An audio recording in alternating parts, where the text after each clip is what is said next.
Juntos na Seara com o pastor Alcione Tadeu. Para a nossa meditação nesta manhã, nós vamos abrir a palavra de Deus no Evangelho de Mateus, capítulo 2. Primeiro Evangelho, bem fácil de encontrar. Evangelho de Mateus, capítulo 2.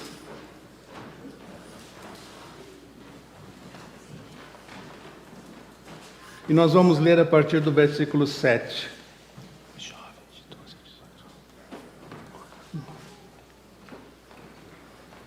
Estou sendo incomunicado aqui agora pelo Fio e pela Kívia, que querem uma reunião com todos os jovens que têm de 12 a 18 anos.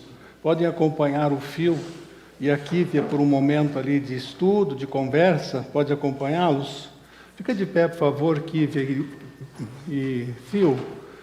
Podem acompanhá-los lá até a sala? Muito bem. De 12 a 18 anos.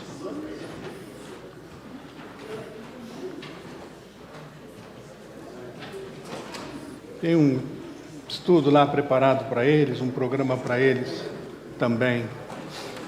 Muito bom.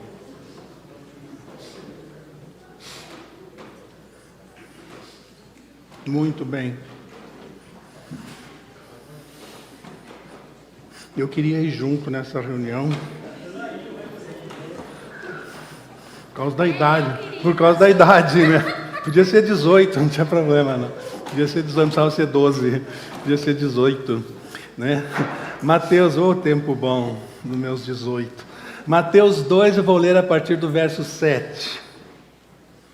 Diz assim: Então Herodes chamou os magos secretamente e informou-se com eles a respeito do tempo exato em que a estrela tinha aparecido. Enviou-os a Belém e disse: Vão informar-se com exatidão sobre o menino. Logo que o encontrarem, avisem-me, para que eu também vá adorá-lo. Depois de ouvirem o rei, eles seguiram o seu caminho, e a estrela que tinham visto no oriente foi adiante deles, até que finalmente parou sobre o lugar onde estava o menino. Quando tornaram a ver a estrela, encheram-se de júbilo. Ao entrarem na casa, viram um menino com Maria, sua mãe, e prostrando-se o adoraram. Então abriram os seus tesouros e lhe deram presentes: ouro, incenso e mirra. E tendo sido advertidos em sonho para que não voltassem a Herodes, retornaram à sua terra por outro caminho. Quem aqui comprou presente já para entregar a alguém? Quem já comprou? Ninguém comprou presente? Ah, muito bem. Quem quer receber presente? Ah, Hélio não quer, Hélio? Não? Ah, quer. Hélio quer. Viu, Lu? Então, o problema do Hélio é o cartão de crédito, né? Precisa 4 cartões de crédito lá na casa dele, né? O presente que Jesus quer receber é o nosso assunto nesta manhã, irmãos. E o texto fala de presentes. Fala dos 3 presentes que os 3 magos levaram para o Senhor Jesus. Os magos, nos dias do nascimento de Jesus, eram homens muito confiáveis, eram homens sábios, eram homens que eram consultados, conheciam de astrologia, homens muito bem preparados. Só que com o decorrer dos anos, a questão de magos foi deteriorando a função dos magos. Todo mundo começou a se considerar mago. E aí deteriorou bastante a função dos magos. Voltaram-se para a adivinhação e tantas outras coisas que fugiam da ideia inicial destes homens, dos magos do Oriente. E eles traziam, fantástico isso, irmãos, nesses 3 presentes, uma mensagem profética: ouro, incenso e mirra.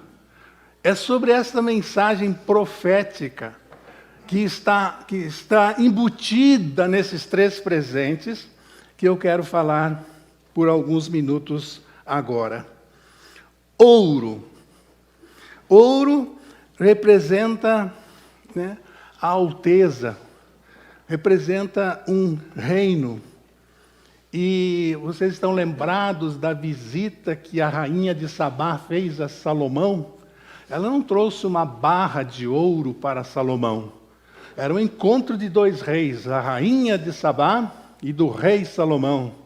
Ela traz carros de ouro como presentes para Salomão. Então representa o mais valioso de todos os metais, ouro. Só esse metal que o rei dos reis merecia, poderia receber.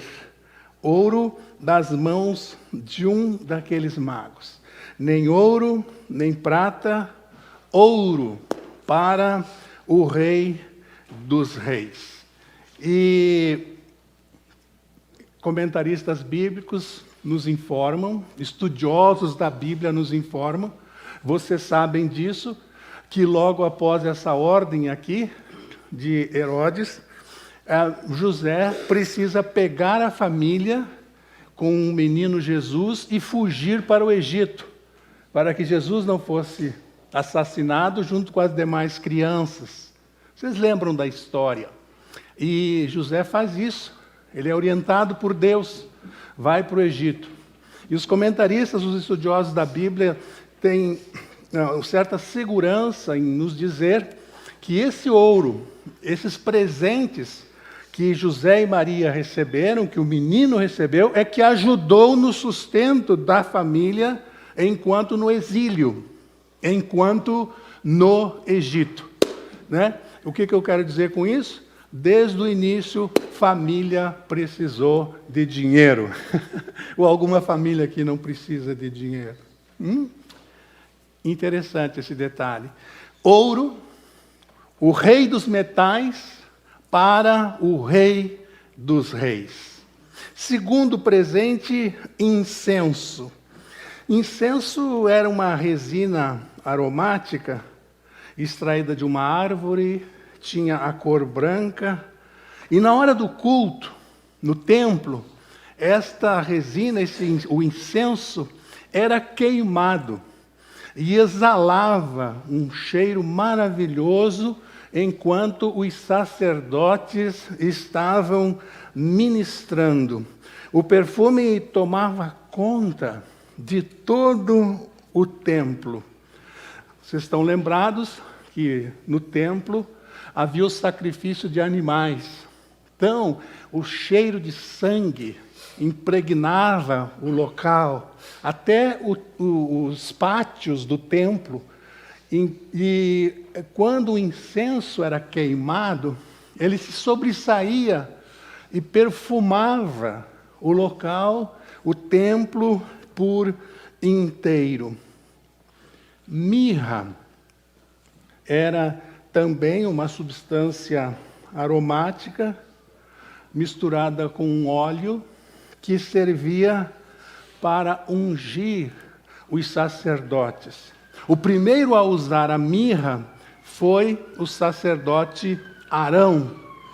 Então, na hora da ministração no templo, a mirra era derramada um pouco sobre a cabeça dos sacerdotes, enquanto eles estão ali no templo, ministrando o que Deus tinha colocado para eles. Dito isso, irmãos, eu vou voltar ao incenso. O ouro eu já disse, o rei dos metais, para o Rei dos Reis. Falei agora há pouco que os 3 presentes tinham um sentido profético. Incenso, queimado no templo pelos sacerdotes. Quem era que estava chegando? O maior de todos os sacerdotes, Jesus, aquele que veio ao mundo para nos levar de volta para Deus. O maior de todos os sacerdotes, como nos diz o livro de Hebreus. Mirra, João 19 nos informa que José de Arimateia usou a mirra para preparar o corpo de Jesus, depois que o tirou da cruz e o levou àquele túmulo que nunca havia sido usado. Ele seria o rei, ele seria o maior sacerdote, ele daria a sua vida para nos salvar. Viram a beleza desses presentes, do significado desses presentes, até os dias de hoje? Ouro, incenso e mirra. E agora eu faço a pergunta: qual é o presente que Jesus quer receber neste Natal de você, das nossas famílias, de cada um de nós que está aqui? Qual seria o presente que você poderia, que você pode entregar a Jesus neste Natal? Lembrando você, nos lembrando, que Ele nos deu o melhor que Ele tinha como presente para nós. O que Jesus tinha de melhor, irmãos? O que Ele tinha de melhor? O que Ele tinha? Que Ele deu na cruz? A vida dele. Esse foi o presente que Jesus nos deu, a sua vida, para ser o nosso Salvador. O presente que você pode dar a Jesus nesse Natal é a sua vida. Fazer com Jesus nesse Natal, como nós vamos fazer em casa, uma troca de presentes. Ele deu a vida dele no Calvário. Você dá a sua vida para Ele agora, o aceitando como Salvador, começa a fazer parte do reino de Deus. Que troca maravilhosa de presentes. É melhor, maior, dê o seu melhor, que é a sua vida, para o Senhor Jesus nesse Natal. Quando você for entregar um presente, quando você for receber um presente, lembre-se de que você tem um lindo, maravilhoso, precioso presente que você pode entregar a Jesus. Irmãos, não vamos fazer isso apenas no dia de Natal ou no final do ano. A nossa entrega de vida a Deus deve ser uma entrega diária, constante. Eu acho linda a chamada de Isaías, na sua profecia no capítulo 6. Quando ele vê a necessidade do povo de salvação, Isaías se coloca diante de Deus e ele diz assim: Senhor, eis-me aqui, envia-me a mim. Entregou a sua vida para que Deus o usasse rica e poderosamente. Quando o anjo apareceu a Maria e falou que ela receberia no seu ventre, gerado pelo Espírito Santo, o Salvador, o que foi que Maria disse? Eis aqui a tua serva. Faça-se, cumpra-se em mim a tua vontade, Senhor. Essa entrega que Deus espera de nós neste final de ano. Essa troca de presentes que Ele mais deseja.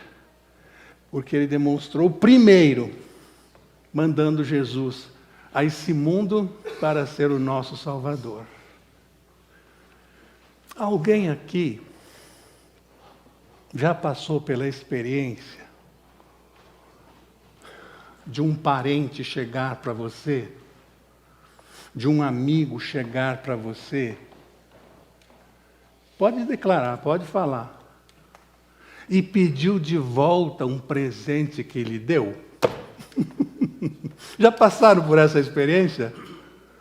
Recebeu um presente, dali um mês ele chegou: ô meu amigo, aquele presente que eu te dei o mês passado, me devolve a minha... Você já passou por essa experiência de alguém... Né? Isso acontece muito em casos de amor, né? Em noivados rompidos, né? Geralmente a noiva, ela fica, né? Se ela for deixada no pé do altar, né? Aí ela telefona, ela bota na internet e pede de volta os presentes, principalmente as fotografias, né? Que eles haviam tirado juntos. Acontece. Mas não é normal. Não é normal você ser abordado por um parente, por um amigo, pedindo de volta um presente que ele lhe deu. Quantas vezes a gente faz isso com Jesus? Num culto de domingo, no dia do nosso aniversário, na noite do dia 31, num culto em que você experimenta bem forte a presença de Deus na sua vida, você entrega a sua vida a Jesus. Senhor, toma a minha vida, conserta a minha vida, purifica meu coração, entrega a sua vida a Jesus. Quarta-feira, quinta-feira, você pega de volta. Esse assunto aqui é o que eu vou resolver. Esse assunto aqui Deus não pode resolver. Eu vou lá falar com o gerente do banco. Eu vou dar um telefonema. Eu vou lá falar com alguém. Eu vou ligar para o meu parente lá. E ele vai resolver isso para mim. Meus irmãos, nós vivemos o ano inteiro nessa experiência. Muitos crentes fazem isso. Um dia entregam de presente a sua vida a Jesus. Passado algum tempo, alguma dificuldade, pega de volta. Mas agora eu vou controlar a minha vida. Por isso que a conversão, o que é a conversão? Você tira do centro da sua vida, você tira do seu coração o eu, tira, arranca, esse é um processo dolorido, e coloca no lugar do eu, Jesus, para controlar. E aí você pode dizer, Jesus é o meu Senhor, é o meu dono, Ele é o centro da minha vida. Com quem nós aprendemos isso? Apóstolo Paulo. O que o apóstolo Paulo diz? Já estou crucificado com Cristo. E a vida que agora vivo, vivo-a na fé do Filho de Deus, que me amou e a si mesmo se entregou, olha o presente, por mim, para ser o meu Salvador. Irmãos, esse é um processo diário na vida do crente.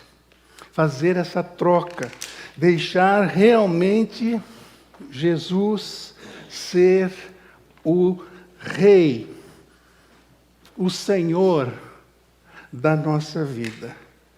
Esse é o convite do Natal. E eu quero ainda pensar com você mais 4 minutos no versículo de número 12. É lindo demais. E tendo sido advertidos em sonho. O que Herodes queria, irmãos? Quando recebe no palácio os magos, recebe eles bem, conversa com eles amigavelmente, e ele diz, olha, quando vocês encontrarem o menino, passem aqui, voltem e me falem. Não é isso o versículo 8, irmãos? Vão informar-se com exatidão sobre o menino. Logo que o encontrarem, avisem-me, para que eu também vá adorá-lo. Olha a maldade do político. Olha a maldade do rei. Herodes queria realmente ir adorar Jesus. Era insuportável naqueles tempos para a dinastia dos Herodes. É um estudo legal que você pode fazer este ano na sua Bíblia, na sua vida. Quantos Herodes o Novo Testamento menciona? Quantos? Não vou falar, você vai pesquisar. Era simplesmente uma tragédia. Um rei, um Herodes, que era um título na época, saber que havia nascido um outro rei. Isso significava o quê? Uma ameaça. Uma ameaça. Quando você estuda o Velho Testamento, por exemplo, uma das práticas de todo o rei que assumia o poder, qual era a prática? Primeira providência, matar toda a família do rei que o antecedeu, para que não houvesse nenhum levante. E isso se repete aqui com a dinastia dos Herodes. É impossível ter nascido um outro rei. Ele vai tomar o meu lugar. Não é possível. Me informem com exatidão onde vocês vão encontrar ou encontraram um menino. Voltem, passem por aqui. Tem hospedagem para vocês. Quero recebê-los de novo, diz Herodes para os 3 magos. Mas o texto diz, Mateus nos informa, que eles têm um sonho, advertidos em sonho para não voltarem a Herodes, retornaram à sua terra por outro caminho. Quando você tem um encontro com Jesus, você não anda mais pelo mesmo caminho. Você muda de caminho. Você muda. Se eles passassem novamente por Jerusalém, com certeza seriam mortos. Herodes o estava esperando para matá-los. E eles são advertidos em sonho. E fazem o que viram, o que sentiram, o que perceberam no sonho. Foram por outro caminho. Qual o caminho que você trilhou no ano que está se findando? Provérbios 14, 12 diz que há caminhos que ao homem parecem direito, mas o final deles é de morte. Não pegue nenhum atalho. Pare de pegar atalhos. Pare. Ande em Jesus. O texto bíblico diz que Jesus é o caminho. E aí você vai ler a carta de Paulo e ele vai dizer assim: andai nele. E esse nele, ali está com letra maiúscula. Está se referindo ao caminho, Jesus. Quantas vezes a gente ouve: cadê o irmão fulano? Cadê o jovem? Cadê aquela senhora tão atuante na igreja? Servo tão fiel. Lá no Brasil, um crente espiritual, atuante na igreja. Por onde anda? Que caminho pegou? Por que caminho está andando? Caminhos que parecem corretos, mas o final deles é de morte. Então esse texto nos convida a pensarmos qual o caminho que nós estamos seguindo. Espiritualmente, o caminho em que você está levando você para o céu ou está levando você para Jerusalém, para Herodes, para a morte. Jesus, falando sobre isso, disse o quê? Há vários caminhos. Foi isso? 2 caminhos. Um largo que conduz à perdição. Um estreito que conduz à salvação. Qual o caminho que você está trilhando? Em que caminho você está?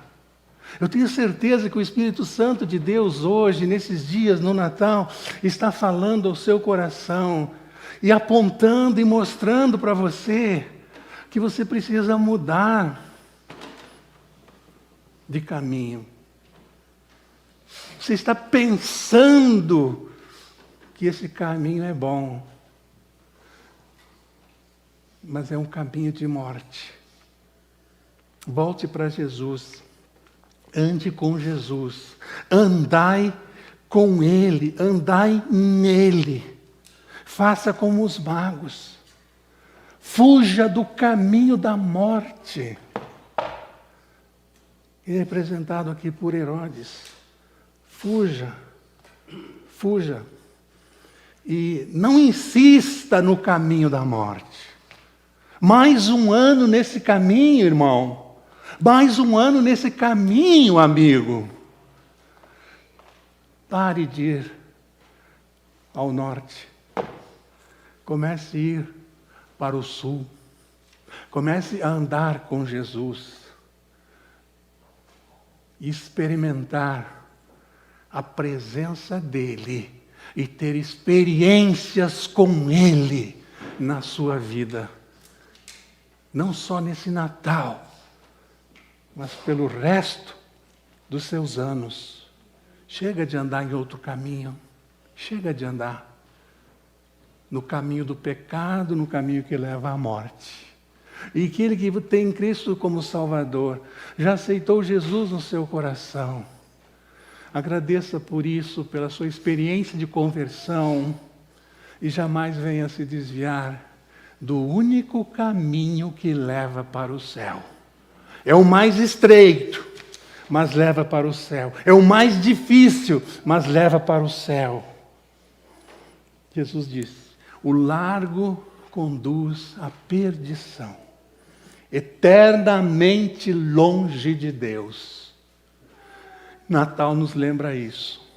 Jesus vindo a esse mundo para ser o caminho de volta para o céu. Que Deus nos abençoe. Amém, irmãos? Vamos orar.